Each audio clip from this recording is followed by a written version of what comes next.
we're all gonna die. The things that I've had to go through with my father over my lifetime, it sent me down a deep, dark path in my life.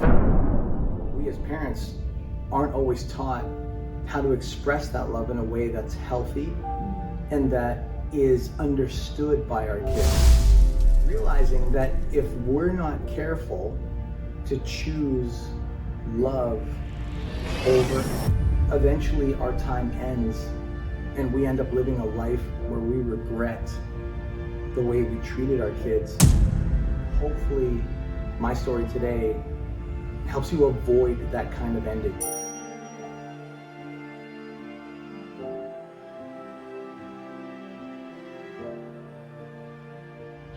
It left a big life lesson for me, for sure. And I just want to say real quick, okay, that before I divulge into my dad's last few days before he passed away, I want you guys to know that I love my dad and the things that I've had to go through with my father over my lifetime.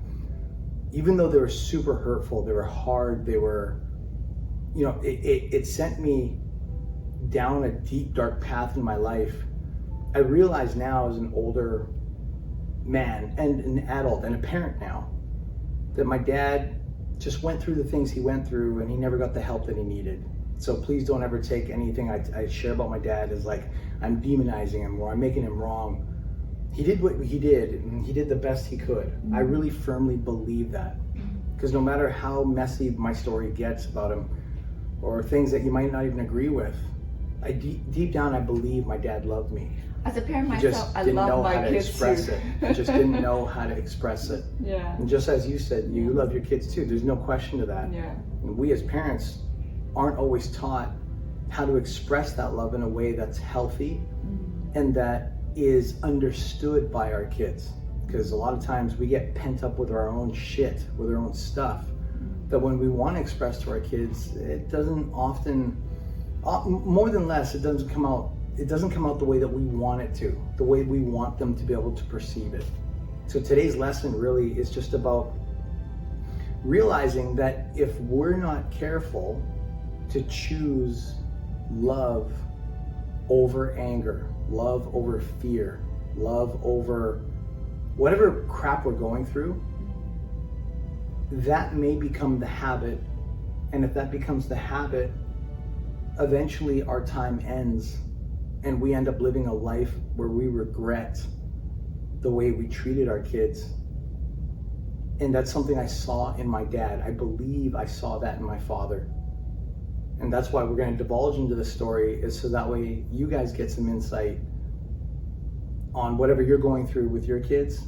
And hopefully my story today helps you avoid that kind of ending. Because I think Alex Hormozy said this in one of his videos, we're all gonna die. Just straight up, like, oh damn. Like, he's like, but if you can accept that and remember that, then it'll help you govern your life and your actions in a certain way that reminds us that we're not living forever. And if you remember that there's gonna be an end date to our life, if you can keep that at the forefront, it just makes you remember how to treat those that you love a little bit differently, versus when we're in the habit of treating each other in a certain way. Sometimes that habit can overtake and it can become negative really fast. The story that Helen's referring to is a story where it's about choosing love over ego, over fear, over anything else that doesn't support what we really want with our kids, which is not only to have the best for them, not only to provide for them, not only to help bring them up as healthy children into adulthood, but also to remind them that there's that connection we don't want to lose with our kids. That even if we didn't have it when they were young, or maybe you did, maybe you were a great parent that way and you were able to read your kid and connect with them, as they grow older, oftentimes we lose that connection.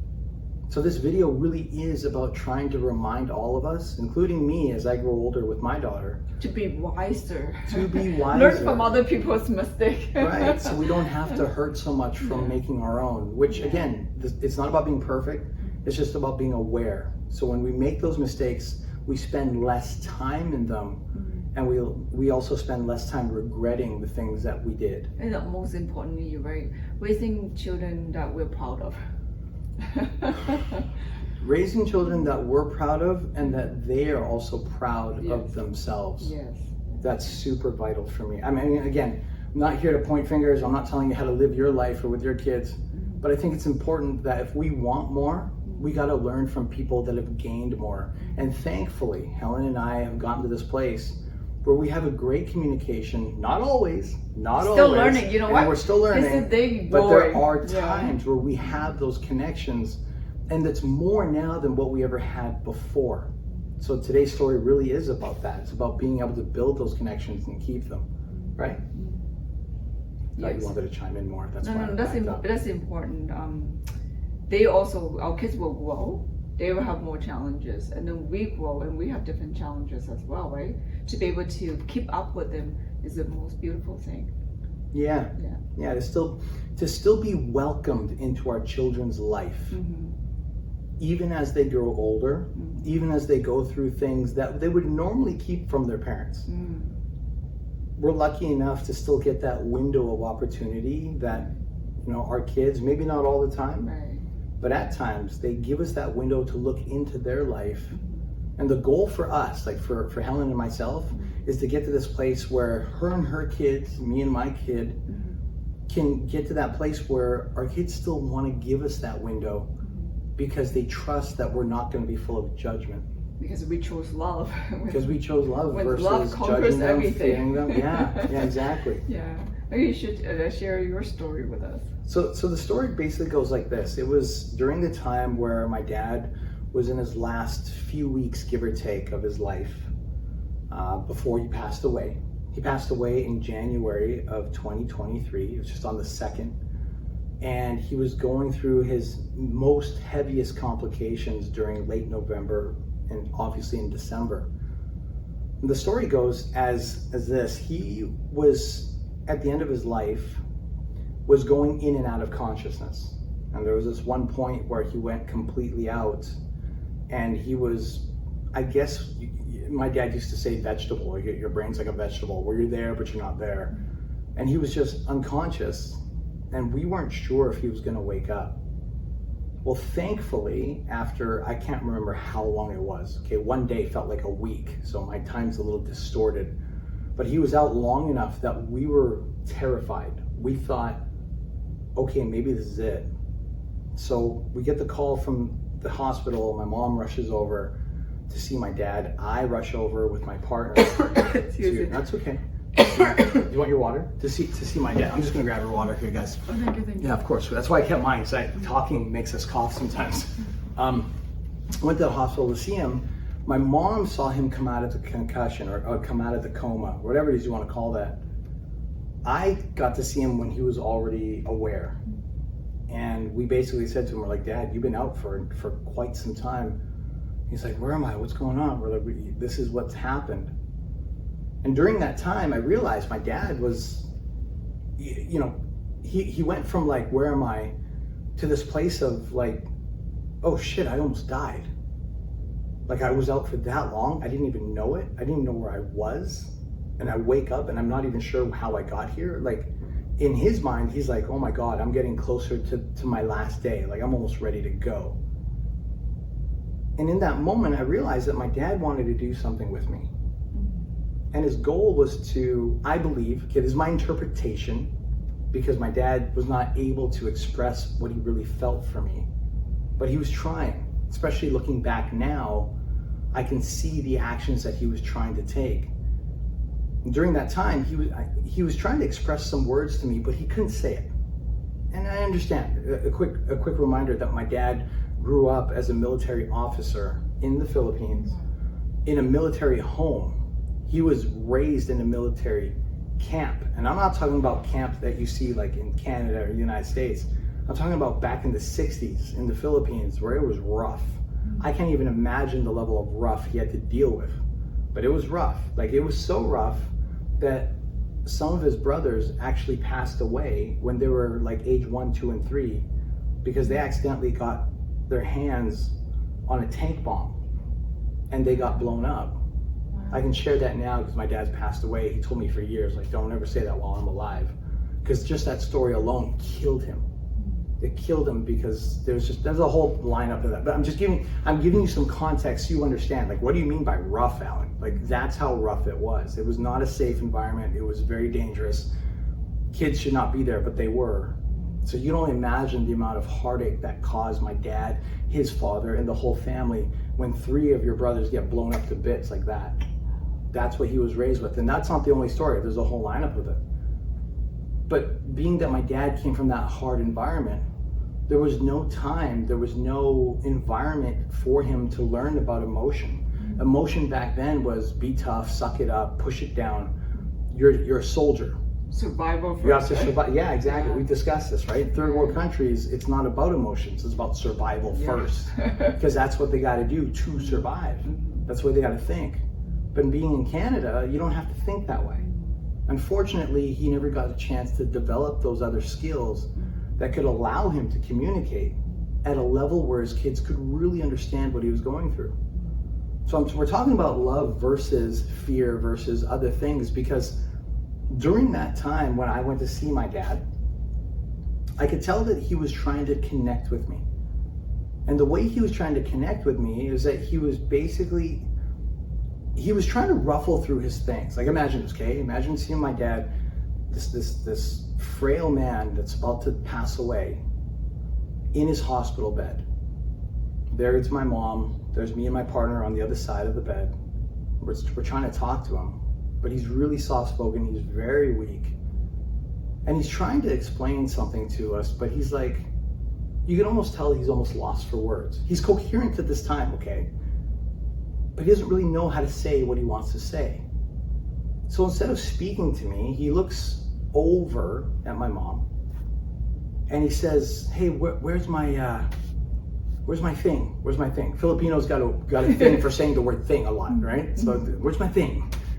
The thing, the thing that plays the music, that thing. My mom's like, you mean your phone, your tablet? He's like, yeah, that thing. He's like, I just told you 2 things. Which thing is it? And he's like, the bigger thing. Oh, the tablet. Okay, so let me get you the tablet. So my mom's scrambling to find the thing, which really is the tablet that plays the music on it. And eventually she finds it in this little cupboard that's next to my dad's hospital bed. So they pull it out, they're turning it on, and he's trying to say to me, he's like, son, I want you to listen to this. He doesn't tell me why, he doesn't explain to me what it is. He doesn't, like, it could have been anything. It could have been, like a military video on missiles and the war that's going on, to something about his favorite, like Elvis. It could have been anything. He's like, I want you to listen to this thing. And so I'm waiting patiently, of course, like, Dad, like, whatever you need, no problem. So he fiddles with it for a bit, and he doesn't know how to turn it on, finally gets a chance to turn it on. A few minutes passed by. And then he's got this whole list of songs that he's got, and he's like flipping through it like he's flipping through a menu. But sometimes when you look at a menu at the restaurant, you'll flip it from back to front, and then you go front to back, and then you'll look at it again. And then if you don't know what you're gonna pick, you might look at it again. So he's flipping through all these songs back and forth, up and down. And then he realizes, he's like, oh, that's why I don't have my glasses on. Honey, can you get my glasses? So then finally she's like, where's your glasses? He's like, I don't know. So now they start scrambling for the glasses. And I'm sitting there, of course, it's my dad's, he's in that place. I got no problem. I'm patient as hell. It's fine. Finally, he gets his glasses, finally flips through, finally finds this one track. And he's like, son, I want you to listen to this. Again, no explanation why. So I sit there and I'm like, okay, no problem, let me hear it. He plays it and it starts to play this song. Now, I don't know what happened to the iPad, because when the song started to play, you could clearly hear the tune of the song, but the words that were coming out they almost sounded like this. It sounded like there was something that covered. It sounded like there was something covering the iPad, or something was broken on the speaker, because the words were not coming out very clearly. But again, I'm trying to be a patient son, and I'm fully understanding of his situation. So I'm sitting there. I'm like, okay, Dad, let me hear it. So he's playing it, and I don't quite get it. He's playing it some more. I still don't quite get it. And after, I don't know, maybe 2 or 3 minutes, I lean over to my dad and I'm like, Dad, this sounds like a really great song. I'm having trouble hearing what the guy's really trying to say because I guess there's something wrong with the speaker. Like, I don't know, Dad. Like, can you tell me what this song is all about? So when I told you this, I said it was my dad. Now looking back, I can't remember if it was my dad or my mom that said it. I might have messed up the story. But either my mom or my dad had said that the song is about a writer, a man who lost touch with his son when he was young. Something happened along the way where all of a sudden they disconnected and stopped talking. And what ended up happening is this songwriter, the guy singing, wrote about how he grew older and older and older, wondering about what his son was doing, how he was doing. And then he got really old and his son was gone. Not gone like dead, just gone like I can't reach him, I don't have his phone number, I don't know how to get in touch with him. And this is like a 70s song. So this is back pre-internet days where if you're gonna try to find somebody, it's gonna be kind of hard because there wasn't even cell phones during that time. Nothing, right, except a telephone. But he didn't have a phone number or an address to write. And the song goes on about how this old man now regrets that all he had to do was just clean up whatever little messes he had with his son earlier in his life. And how he just wished that he could go back in time to just resolve that. Like he just wished he didn't make that mistake. And through the song, what my mom or my dad was trying to express was that the guy singing it is trying to say, I love you, son. And that was really touching for me. It was really touching for me to hear that. But, please don't judge me for this because this is what I thought at the time. And I'm not trying to be perfect or anything. I'm just trying to be transparent because I make mistakes too. Okay, I had an ego too at some level. When I'm hearing this explanation, half of me is going, that's so nice, that's so touching. But the other half of me is almost starting to tear up inside a little bit because here's my dad who is right next to me, who doesn't have a lot of time left. And it made me start to wonder, Dad, why? Like, this is what I was thinking in my head, okay? I was thinking, Dad, I'm right here. I know it must be hard for you, but in my head I'm thinking, why can't you just say some version of that to my face? Maybe it would have been more meaningful to me if I actually heard what the guy's saying. Maybe if the song actually played much more clearly versus like this muffled talk that was coming out. Like, it just wasn't connecting. And without meaning to, I really wasn't trying to be judgmental, but those last few months were hard on all of us. I just remember this little thing bubbling inside of me going, damn it, man, you're almost gone. Why can't you just say it? Why can't you just say it? And I repeated that in my head a few times until finally this thing inside of me just said, you know what? I can't control the way I'm fully feeling right now, but I don't want my dad to see me upset. I'm upset and I'm trying my best to control myself. And I am. I'm not loud and I'm bubbling on the inside, but I'm calm on the outside. So I look over at my dad and I tell him, I said, Dad, listen, I love it. Thank you so much. Now that we know that you're okay right now, we're gonna go, but we're gonna come back. We're just gonna go for now, but I'll make sure to come and visit you again soon. Because I didn't want my dad thinking it's gonna be like weeks or a month. I know that his time is coming, so I'll come and see you soon. I wanted to reassure him at least. What ended up happening after, though, is when we left, a few days had passed by, and then he went into another coma or of some type. And then, of course, we went back to see him again. But after we went and saw him again, his health declined super rapidly. He went from being able to have a decent conversation for about an hour before he needed to go to bed, lie down, pass out. It went down to maybe 20 minutes, 10 minutes. And it went down to literally a few sentences where he would be like, I would come in to see him in his room. He would look high as a kite and he would mumble something. Like he'd be like, give me that. Give me that. But it wasn't even get me that. It was like, I didn't even understand what he was trying to say. My mom would have to tell me like, hey, I've been here for 5 hours. Your dad keeps saying, grab me that. I think he's hallucinating that he's still at work. So just go with it, son, go with it. Must be from the pain, right? You didn't hear so much pain and that, he had cancer. He had cancer, that's right. He had pancreatic cancer. And towards the end, it was severe pain. So the nurses or the caregivers would give him drugs to numb that pain, but it also numbed his mind. So he wasn't fully coherent. So the long of the story short is that before he passed away, I had this belief that he wanted to express to me how he truly felt. Because growing up, to say I love you was said in the household, but it was harsh. It wasn't like, I love you. It was like, I love you, boy. It's hard to feel that when it comes out that way. You know what I mean? Like, and I get it. Like, that was him trying his best. But I also know, and I also believe in my heart that on my dad's last few days, he probably passed away with a lot of regret.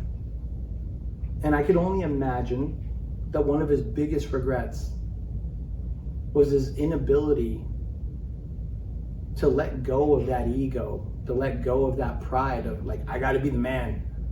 I gotta be this. My kids gotta see me this way. And that's it. I believe that some part of him probably felt like, shit, what the hell am I doing? I wanna tell my kids I love them. I wanna tell them how proud I am of them. But it's too late now. Wow. It's crazy to even talk about that because now I get a little teary-eyed. I didn't actually think I would. But that's why we're sharing this story because, wow. You okay? Yeah, no, I'm good. I'm just some tissue? surprised. No. Thank you. I'm really surprised that it still hits me that way. I thought I had that part resolved. And I'm not, just so you guys know, okay? We discussed this conversation earlier. Oh. Shit. Something new just came up. Sure, it could be. Oh, I'm so sorry. No, don't be. Yeah, maybe I'll grab some tissue after all. It's all good, man. Look, just don't allow me to process it. I'm sorry. Sorry, folks. You know what? Just to keep it real.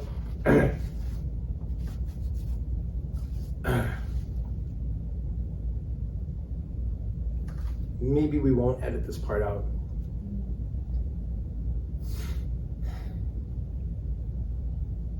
Okay. That was good. That was good. That's called a pattern interrupt in NLP. If she was angry, it'd be more like the side of my head, like a little brother. But we all have to go through that, right? Yeah, at least, no, and then it was. That's how it is, right? It's something we're still holding inside of you. Now, by sharing it, you let it go. So, yeah. Yeah, I'm realizing, you're right. I'm realizing that story still hits me because, you know, I say it all the time. I love my dad. I miss him. More importantly, I want to make sure that we as parents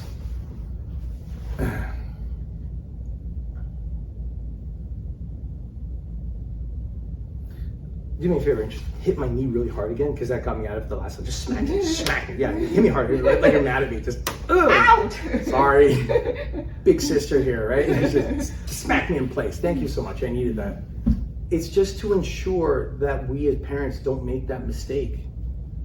Because now I've learned that, I think Gary Vee talks about this a lot when he said, like, for those of you that follow Gary Vaynerchuk, Gary Vee online, I don't know him personally, we just follow his stuff.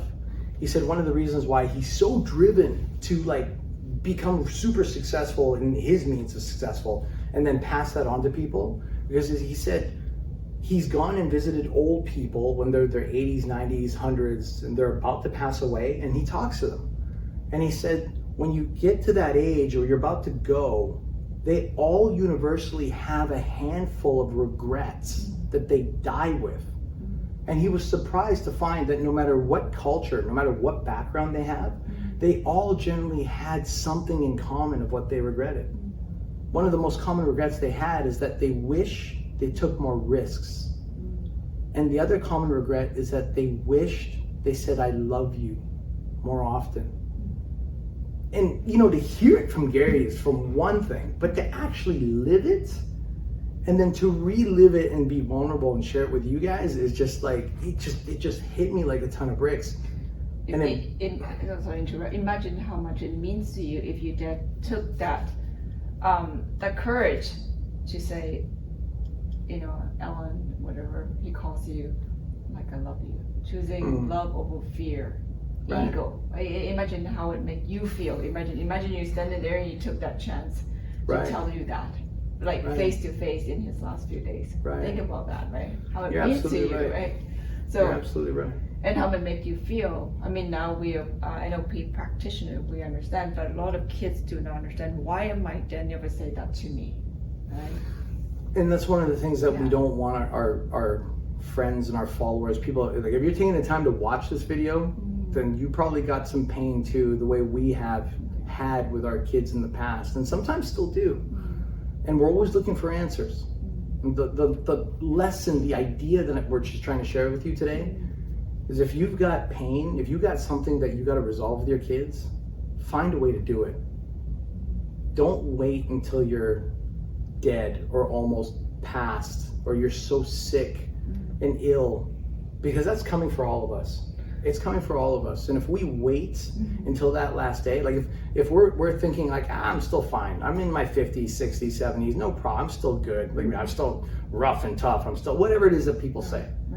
If that's the thought process, it's not the moment that kills us, okay? It's not the moment that makes us regret. It's when we have that thought and we believe, yeah, I'm good right now. But then that becomes the identity. Then the identity becomes the habit. And if that becomes the habit, look, you know just as well as we do, the older we get, the faster time flies. And before you know it, it's like a year's gone by, 2 years gone by, 5 years gone by. And before you know it, it's like the habit becomes so hardwired in our head that if we want to turn that around and be more expressive and be a little more vulnerable in a confident manner and build more connection with our children, is it still possible? Yeah, but it's a hell of a lot harder to do if you've waited 10, 20, 30, 40 years in order to break that cycle and make that connection happen. That's if that's important to you, of course. If it's not, well, then that's a different story. But if you're still watching this now, I'm assuming your connection with your kids is super vital to you. It is important to you. And if it's not where you want it to be, you're probably looking for ways to enhance that. So in this video, like sometimes we talk about techniques and skills and ways to do that. Today's just more of a gentle reminder out of personal experience. Do not wait to open up to your kids. And if you're having a hard time doing that, go learn how to do it.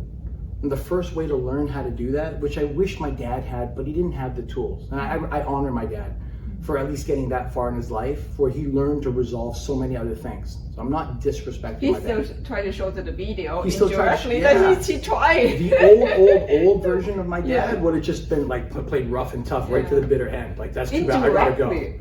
Yeah, he indirectly at least tried. That's why I respect him for it. And that's why it was hard for me to share that with you, because I know how hard that was for him. But please, if you can, take the time to learn how to self-heal, how to let go of your negative emotions from whatever hurt you, made you angry in your past. So when it's time, when you need to open up to your kids, when it's time to have those hard conversations, it can come out more freely, more naturally, and in a way that your child understands, versus having it come out awkwardly or poorly, or in a way where you're trying your best, of course, but if your kid is still going, what? Like, if they're not getting it, we can't always blame the kids. We got to self-check and ask, like, did I do everything I could to make sure my kid can understand me too? Yeah, one of the way that I had to encourage my husband to use, and because as our kids are growing older and older, they understand, right? And we make mistake. Oh my God, we argue in front of our kids. And I learned that if you make a mistake, just apologize. I find that so useful. And to my surprise, he started like, well, not, what do you call it? He wasn't getting used to say sorry, but once he... Who are you referring to? My husband. Your husband, okay. Yeah, because he, you know, in the Asian culture, the elderly do not apologize. Right. Yeah, that was my culture too. You're right. Sorry, Yeah. go on. Yeah, so I learned that even though they want to, they care about the kids so much, but they, just like your dad, indirectly share with you that they show you that they love you by giving you food, buying you a new car, or taking you to a trip, or they mess up. Oh, don't worry, I'll buy you something else, and they expect us to know that this is a replacement for what I did. That's very common. I do that too. But then you told me, no, just because you have somebody slap you in the face, it's okay to buy them a gift. No, we need to talk about it. We need to talk about, apologize. That was a metaphor, by the way. She doesn't actually slap a kid in the face, all right? Let's be clear on that. But, so get to the point, apologize for that thing that you did, and not just show you, to make yourself feel better. Holding anger, holding sadness and guilt is not good for us as an adult. And at the same time, when you apologize, it allows the kid to recognize it's okay, we made mistakes. You apologize and make amends. It's very important how we parents have to show up. So my husband now, he started to say sorry, even quietly, not as loud yet, but it makes a difference to our kids. It really we're able to connect with the kids better. Yeah. So if you scoot up, just apologize. One word. Do it in a sincere way. And again, as parents, I know that's tough. Like, I know the moment we said that, you're probably thinking, holy shit, that's hard. That's hard. Because like, here's us, here's our kids. There is an authority position that we have. And as authority positions, it's hard to just dial down and just meet the kids at our level, at their level.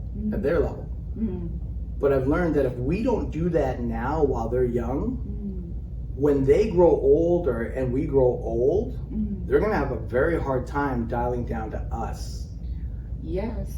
And that's a fear that I have with my daughter. I don't want to create so much separation from her, like I'm this authority figure, because I won't be here forever. Eventually I'll get old. And eventually it'll be her time to be strong and feel wise and feel independent and confident. If I don't demonstrate that kind of kindness and consideration and compassion for her when she's still in need of me to support her, how can I expect her to be kind and compassionate to me when I'm old and gray and I need a ride to the store and I need somebody to help me up the stairs because I'm too frail? She's not going to do that for me, most likely. Or if she does it, it's out of pity or because it's out of obligation, not out of love. I mean, of course, there'll be some love in there, but if somebody feels obligated and then somebody feels love, what do you think you're going to feel as they're doing that for you? Right, and this goes back to choosing love over fear. It's the same thing. I learned that the elderly wouldn't apologize. I learned that when they do, they think that they might losing their status.